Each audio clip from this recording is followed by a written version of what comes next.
Okay, I'm back. Sorry, dog losing his mind. It's part of the fun process.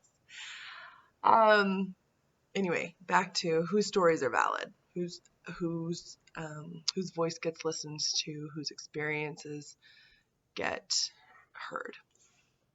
And it builds on those concepts that we talked about last week. And I love what Dr. Nelson said, and I think this is true. Now that I think about it, it's so true in so much of what we read and what we talk about. But if we don't have, what you said was, if we don't have a shared definition or a term or of a concept, then certain and dominant assumptions and values get put on those words. And then that ends up framing our view of our students, and then that ends up framing our entire practice and the way we think about the world. So this week, I kept coming back to that as I was looking at the term success and considering the term success and what does that even mean?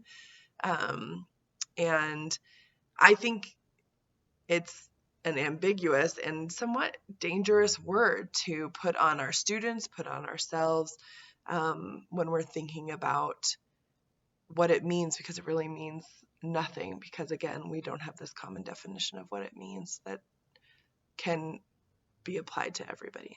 So as I'm considering whose story, I'm reminded that individual and collective stories of our lives and our students, they intertwine, and they create a story of what a student experiences on campus if you're lucky. If you don't, if on that campus you don't silence, suppress, or not invite to the table those stories, which often happens, which was highlighted in our readings this week. So we had 3 readings this week, and the Pigeon article, that was, of course I have them like all sitting here, but this is talking about, and the title of this article is Pushing Against the Margins, Indigenous Theorizing of Success and Retention in Higher Education. And this article really was talking about the systems of higher education and how they're failing our Indigenous students. And it was written by from a Canadian perspective, from a Canadian scholar and Canadian Indigenous scholar. And so the word Aboriginal was used, which is from the dominant from Great Britain. I'm learning all these things. But this concept, Pigeon, really goes after the traditionally accepted models of retention to disrupt the acceptance of those models and the theories that are based on white, middle to upper class, straight understandings of what retention and student persistence is, and the colonized models of what retention and persistence is, and also challenges that term success and what it means to be successful, and even states what some of the ways of Indigenous knowing of success would be versus the dominant views of success. And it calls on retention models to really consider who is present at the university, whose stories are being listened to as we form theory and practice, and whose are not invited or silenced.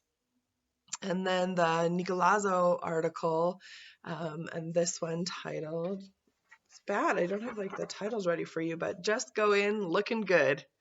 The resilience, resistance, and kinship building of trans college students. And this one, is an interesting perspective. While the Pigeon article was not a study, it was not a like empirical research study. It was looking at, different theories and different ways of looking at retention, but this one was a study, an ethnological study with trans plus students on a college campus that was conducted over several years, 18 months, not several years, several months, and talks about the resilience of trans plus students and telling their stories, and that's what ethnography is based in, is storytelling. And I liked how Nicolazo described the ways that students helped them to cull the data and pull out what was important, and the role there of those students being able to play an active role in creating this study and creating what was being said, not about them, but what they were saying. And talks about their resilience and telling their stories. And it also calls for retention models to be traditional retention models that are focused on white, upper middle class, straight, gender conforming individuals, and that we need to disrupt those ways of thinking about what retention is, what success is, what student persistence is. So this article is really speaking about the resilience and the ways that those students were able to persist through the institution. The way when we rely on traditional retention models or ways of thinking about retention, it makes invisible students like trans students who are not invited to the table often, and whose stories are neglected, oftentimes like Native students, because numbers are low, because it may not be safe for them to make their voices heard in a way that is meaningful. And then I think that relates to the Hamilton and Armstrong, or Armstrong and Hamilton, a few chapters that we read, whose voice and whose stories. And it's speaking, we're to the point where we're through the party pathways, kind of understanding of those women who were part of the party pathways, and working to hear the stories of those students whose mobility was blocked by the university, or their professional pathway gets outsourced by the university to people like parents and families. And that's the assumption that parents and families have that ability to provide those professional outlets. So I even thought about this in terms of the space in the book that it's given. So the argument by Armstrong and Hamilton is that so much of the university's resources go into the party pathway, into the social structures, things like that, that will propel these women on this floor forward and their students forward. And even in the book, there are 3+ chapters speaking on the party pathway, and 1 chapter each for the mobility and the professional pathways. And that's a reflection of the time spent by the university, but also it trickles down into this story that these authors are telling themselves, which I found interesting. All of the, I think as you're reading this week, and as you're considering the practice that you're doing in your graduate assistantships, or the practice that you want to do someday,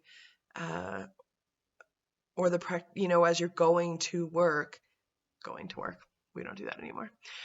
But how are you hearing stories? How are you ensuring that your students' stories are shared? In particular, those students who are on the margins, and we've pushed to the margins. And I'm reminded of my first job was at Washington University in St. Louis, and I was a residence, what was my title? A residential college director, RCD, residential college director. It's sad that I can't remember that. But our vice president, his name was Dr. Jim McLeod, and he was like the epitome of what I would always want to be if I were a dean of students. Like, he was like, he knew students, and students knew him, and he built that relationship, and he was a fierce advocate for students who are marginalized. He would tell his story of how he was marginalized in the institution in higher ed when he was a student. And so his whole concept was that we would know our students by name and by story. And his philosophy of listening and valuing those student stories, and knowing and allowing those students to feel known, has stayed with me and frames my work, and informed daily. And my work is still informed. And I think that concept allows me to be really open and wanting to gather more data and stories and information about the ways in which we can honor the stories of our students. So, okay, soapbox over. I hope you enjoyed this week's readings, and we'll see you in class. Thanks, you all.